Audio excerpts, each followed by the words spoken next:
एक बार फिर से आप सभी का स्वागत है। हम अध्ययन कर रहे हैं गिनती की पुस्तक का और अब समय है कि हम उसके 7वें अध्याय पहले वचन से आगे का अध्ययन करें।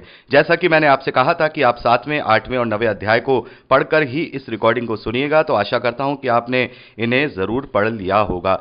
मेरे प्यारे भाई बहनों, आपने 7वें अध्याय में पढ़ा होगा कि वेदी का अभिषेक और प्रधानों की भेंटों के विषय में यहां पर लिखा गया है। तो हम यहां पर देखते हैं कि जो लेवी गोत्र के अलावा जो 12 गोत्र हैं, उनमें से जो उनके प्रधान थे या हम कहें उनके जो मुखिया थे, उनकी तरफ से ये भेंटें अपने अपने गोत्रों की तरफ से लाई गई हैं। और यहां पर हम देखते हैं कि जो परमेश्वर का मिलाप वाला तंबू है, पवित्र स्थान है, उसमें की जो चीजें हैं उनको लाने ले जाने के लिए यहां पर उन 12 प्रधानों ने मिल करके 6 बैलगाड़ियां दी हैं।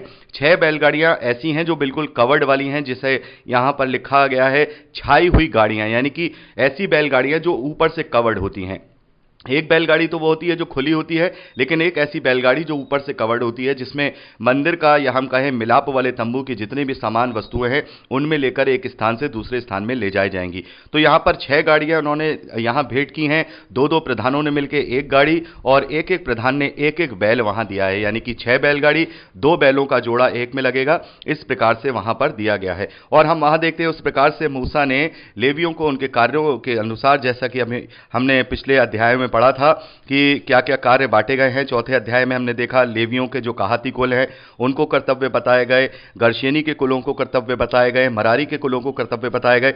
तो यहां पर हम देखते हैं कि उस 6 बैलगाड़ियों में से जो मूसा हैं उन्होंने उनके कार्यों के हिसाब से उन्हें बांट दिए कि वो इस प्रकार से जो जो उनके कर्तव्य थे कि इसमें सामान ले जाया जाए, तो इस प्रकार से वहां सारे बांट दिए गए। और उसके बाद परमेश्वर ने उन्हें ये आदेश दिया कि हर एक दिन के अनुसार नियुक्त दिन पर हर एक जो गोत्र का जो प्रधान है अपने गोत्र की तरफ से भेंटें लेकर के आए। तो आप यहाँ आपने अच्छे से वो सारी भेंटों को पढ़ा होगा। ये सारी भेंटें मंदिर और उस मिलाप वाले तंबू और लेवियों के लिए ये सारी भेंटें दी गई, ताकि परमेश्वर के जो याजकीय कार्य हैं परमेश्वर के लिए वो अच्छे से हो सके। तो यहां ये पूरा ही जो 7वां अध्याय है इसके विषय में बताया गया है। और मेरे प्यारे भाई बहनों, जैसा कि मैं बार बार आपसे कह चुका हूं कि हमारे लिए अब कोई वेदी या कोई मिलाप वाला तंबू नहीं है। हमारे लिए जो वेदी है वो प्रभु यीशु मसीह ने असली स्वर्गीय वेदी पर अपने लहू को चढ़ाकर वो सारी चीज़ें पूरी कर दी हैं अब हमारे बीच में। और परमेश्वर के बीच में कोई भी पर्दा नहीं है। जैसे मिलाप वाले तंबू के पास आने से इजरायली डरते थे, जिसे हमने निर्गमन की पुस्तक में भी पढ़ा है कि किस प्रकार से केवल मूसा ही उस मिलाप वाले तंबू में जाया करता था। लेकिन अब हमारे लिए एक ऐसा मिलाप वाला तंबू हमें प्रभु यीशु मसीह में होकर मिला है, जो स्वयं मसीह है, जिसमें हम परमेश्वर से अपना मेल करते हैं। हमें ऐसा एक सामर्थी नाम दिया गया है और वो नाम है प्रभु यीशु मसीह। तो इससे आपने पढ़ा होगा। तो ये सारी चीजें हम यहां देखते हैं और हम यहां एक चीज इससे जरूर शिक्षा लेते हैं, क्योंकि किसी ना किसी चीज से हमें एक ना एक शिक्षा जरूर मिलती है। यहां पर हम देखते हैं कि ये सब जो हम अभी ये पढ़ रहे हैं, जैसा मैंने आपको बताया था कि ये परमेश्वर की व्यवस्था है, परमेश्वर का संविधान है, क्योंकि इजरायलियों का जो राजा है वो परमेश्वर स्वयं है और इजरायली उसकी प्रजा है। तो ये सारा कानून व्यवस्था सब परमेश्वर की है। और इसमें हम देखते हैं कि परमेश्वर के कार्यों के लिए किसी एक जन पर बोझ नहीं डाला गया है, किसी एक जन पर बोझ नहीं डाला गया है कि कोई एक जन उस चीज को उठा रहा है। हाँ, यहां हम देखते हैं कि सभी इजरायलियों ने मिलकर हर्ष के साथ परमेश्वर के लिए, परमेश्वर के कार्यों के लिए उन्हें जो भेंटें चढ़ाई हैं वो दी हैं। और हम पूर्व में पढ़ चुके हैं कि परमेश्वर ने इस बात को कहा है कि मेरे मिलाप वाले तंबू और उसके लिए जो वस्तुएं भेंट करता है वो अपनी मर्जी से करे, उस पर कोई दबाव नहीं है, वो कुड़कुड़ा कर ना करे, वो हर्ष के साथ करे, उत्साह के साथ करे। तो यहां पर हम देखते हैं कि ये सारी चीजें इजरायलियों ने मिलकर की हैं और सारे इजरायलियों के 12 गोत्र मिलकर के लेवी गोत्रों का भार उठाया करते थे, मंदिर का भार उठाया करते थे, सारी चीजों को उठाया करते थे। तो ये परमेश्वर की व्यवस्था है। इससे हम ये सीखते हैं कि जब हम मसीह कलीसियाओं को देखते हैं तो मसीह कलीसियाओं को भी कुछ इसी पैटर्न के साथ मिलजुल करके अपनी कलीसियाओं का भार उठाना है, अपने पास्टर का भार उठाना है, अपने कलीसिया के खर्चों का भार उठाना है। और इसमें पूरी ट्रांसपेरेंसी होनी चाहिए। जैसे हमने देखा ना कि ज्यादा भेंट आ गई थी तो मूसा ने मना करवा दिया कि नहीं, अब हमें भेंट नहीं चाहिए। मंदिर के सामान के लिए, मिलाप वाले तंबू के सामान के लिए जितने सामान की जरूरत थी, जितनी वस्तुओं की आवश्यकता थी, उससे ज्यादा हमारे पास आ चुका है। और उनके लिए जो नियुक्त किए गए लोग थे वो आकर के मूसा को सूचित करते हैं कि अब हमें इन सामान की जरूरत नहीं है। लेकिन ये दोनों तरफ से ट्रांसपेरेंसी की जरूरत है। जो मसीह कलीसिया के जो अगुवे हैं, जो कलीसिया चला रहे हैं, वो भी अपने मन में इस प्रकार के लालच ना रखें कि वो हमेशा उन चीज़ों को मांगते जा रहे हैं, मांगते जा रहे हैं। और जो कलीसिया वाले हैं वो भी बहुत अच्छे से उस पूरा मैनेजमेंट को संभाले, यानी कि पूरा एक मैनेजमेंट होना चाहिए। मेरे प्यारे भाई बहनों, जब बाइबल कॉलेज में जब किसी पास्टर की डिग्री लेने के लिए या पास्टर का कोर्स करने के लिए कोई जाता है तो उसे वहां मैनेजमेंट भी सिखाया जाता है। वहां कलीसिया का मैनेजमेंट कैसे होना चाहिए, कलीसिया कैसे चलाई जाएगी, भवन का मैनेजमेंट कैसे होगा, उसमें कैसे सारी चीज़ें उसे विस्थापित करनी है और कैसे वहां सारी चीज़ें करनी है, वो सब कुछ भी सिखाया जाता है। तो ये परमेश्वर की व्यवस्था का मैनेजमेंट है, इसको भी करना बहुत ज़रूरी है। और इस व्यवस्था के अंदर सबसे बड़ी चीज़ जो होनी चाहिए वो ट्रांसपेरेंसी होनी चाहिए, बिल्कुल साफ हो। जो कलीसिया है उसे सब कुछ पता हो कि हमारा जो पास्टर है, हमारा जो अगुवा है या हमारा जो बिशप है, वो हमारे दिए गए दान का या हमारे दिए गए सपोर्ट का क्या कर रहा है। और बिल्कुल, और ये चाहिए, अगुवों को चाहिए कि वो अपनी ट्रांसपेरेंसी रखे कि इतना दान आया, इतना यहां खर्च हुआ, इतना इसको सैलरी दी गई, इतना यहां इस कार्य में खर्च हुआ, इतना बिल्डिंग में खर्च हुआ। जो ये ट्रांसपेरेंसी जरूरी है। और जब तक ये ट्रांसपेरेंसी रहेगी, जब तक मसीह की कलीसियां हमेशा बढ़ती रहेंगी और वो अपनी आत्मिक उन्नति भी करेंगी और दूसरों के लिए प्रचार कार्य के लिए भी वो अपने आप को इस्तेमाल करा पाएंगे। तो ये ट्रांसपेरेंसी का और मिल करके काम करना हम इस 7वें अध्याय से सीखते हैं कि सारे इजरायलियों ने कैसे मिल करके वहां काम किया है। एक एक गोत्र ने एक एक भेंट दी है, एक एक गोत्र ने अपना सब वहां पर मंदिर और लेवियों के लिए सारी भेंटों को चढ़ाया है। आप देख सकते हैं 12 दिन की भेंटें हैं, 12 दिन अलग अलग 12 गोत्रों के मुखियों ने, उनके प्रधानों ने आकर के यहां पर भेंटें चढ़ाई हैं। किस प्रकार की भेंटें हैं आपने यहां अच्छे से पड़ी होंगी। तो मेरे प्यारे भाई बहनों, अब चलते हैं 8वें अध्याय की ओर। 8वें अध्याय में हम पहले वचन से लेकर के 4थे वचन तक दीपकों को जलाने की विधि यहां पर देखते हैं। और यहां पर हम देखते हैं जो दीपकों की विधि बताई है, आपने यहां पढ़ा होगा कि यहां लिखा है कि जो नमूना यहोवा ने मूसा को पहाड़ पर दिखाया था उसी के अनुसार दीवट को बनाया है। यानी कि यहां जो 7 दीवट हैं, 7 दीवट हमने यहां पढ़ा है, आपने भी पढ़ा होगा। यहां लिखा है कि दीपकों को जलाएं, तब तब 7 दीपकों का प्रकाश दीवट के सामने हो। और ये वही समानता है जो यूहन्ना को प्रकाशित वाक्य में हम देखते हैं, प्रकाशन मिला है। 4थे अध्याय में पढ़ते हैं कि परमेश्वर के सिंहासन के सामने 7 दीपक जल रहे हैं। और जैसा हमने वहां प्रकाशित वाक्य में अच्छी तरह से बताया था कि ये एक तरीके से परमेश्वर के 7 आत्माओं के रूप में वहां दिखाया गया है, जो एक आत्मा है जो 7 तरीके से कार्य करता है। तो ये 7 दीपक पवित्र आत्मा को या परमेश्वर के सामर्थ्य को, परमेश्वर के उस आत्मा को दर्शाते हैं जिसे हमने बहुत अच्छे से प्रकाशित वाक्य 4थे अध्याय में अध्ययन किया था।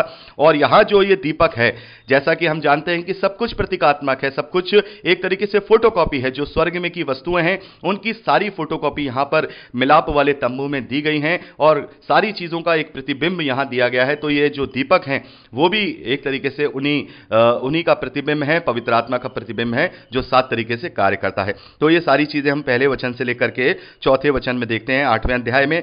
और यहां फिर जब हम 5वें वचन से लेकर के लास्ट हम इस 8वें अध्याय के 26वें वचन तक देखते हैं, तो यहां पर हम देखते हैं, आपने पढ़ा होगा कि जो लेवियों की शुद्धिकरण और अर्पण की जो विधि है वो यहां पर बताई गई है कि कैसे लेवी अपने आप को शुद्ध करेंगे, कैसे अपने सर का मुंडन करा के, वस्त्र धो करके और अन्य बलि का बछड़ा और ये सारी चीजें चढ़ाएंगे। तो ये लेवियों के शुद्धिकरण की ये विधि थी, क्योंकि लेवियों को, जैसा हमने पढ़ा कि परमेश्वर ने पहलौठा मान करके अपने लिए ले लिया था।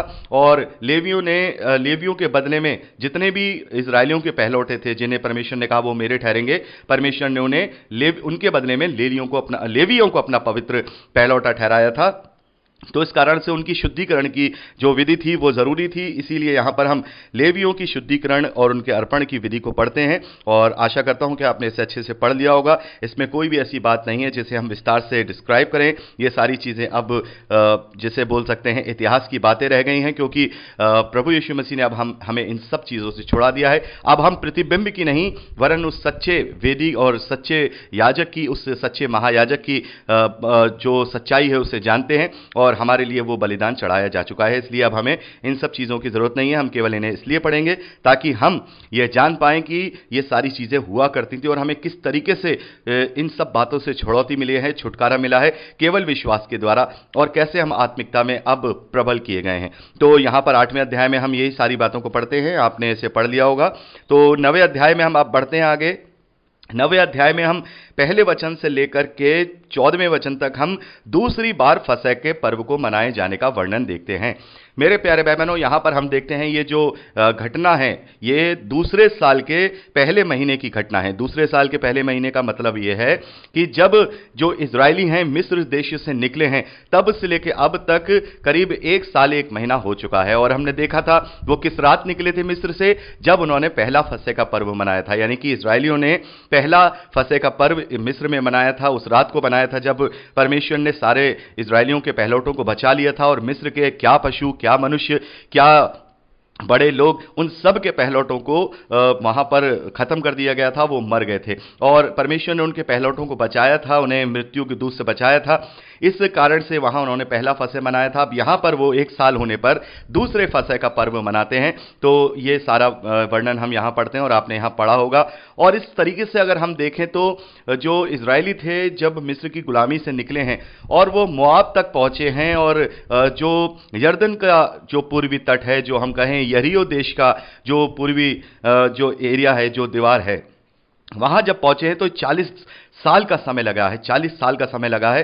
तो यहां हमें पता लगता है कि कम से कम 40 फसह के पर्व उन्होंने वहां अपने सफर में मनाए होंगे, क्योंकि यहां पर हर साल फसह का पर्व मनाने के लिए परमेश्वर ने इजरायलियों को आज्ञा दी है। और हम परमेश्वर का धन्यवाद करते हैं। पौलुस कहते हैं कि हम उस फसह के आनंद को लिए फिरते हैं जो फसह हमारे लिए प्रभु यीशु मसीह ने मनाया है, निष्कलंक मेमने और एक निष्कलंक मेमने के बलिदान के द्वारा। क्योंकि प्रभु यीशु मसीह ने जब जिस रात वो पकड़वाया गया था, फसह के पर्व को ही अपने चेलों के साथ खाया है, जिसे हम अंतिम भोज या फिर इंग्लिश में लास्ट सफर बोलते हैं। तो वो फसह उसने हमारे लिए वो पूरा किया था। हर एक बात पे हमें व्यवस्था से जो हम जब पढ़ रहे हैं तो हमें पता चल रहा है कि क्या क्या चीजें हमारे लिए जरूरी थी। और देखिए प्रभु यीशु मसीह ने अपने 3.5 साल की सेवकाई में वो तमाम व्यवस्था की बातों को पूरा किया है। इसीलिए तो प्रभु यीशु मसीह जब क्रूस पर अपने प्राण छोड़ते हैं तो क्या बोलते हैं? प्रभु कहते हैं पूरा हुआ। पूरा हुआ क्या?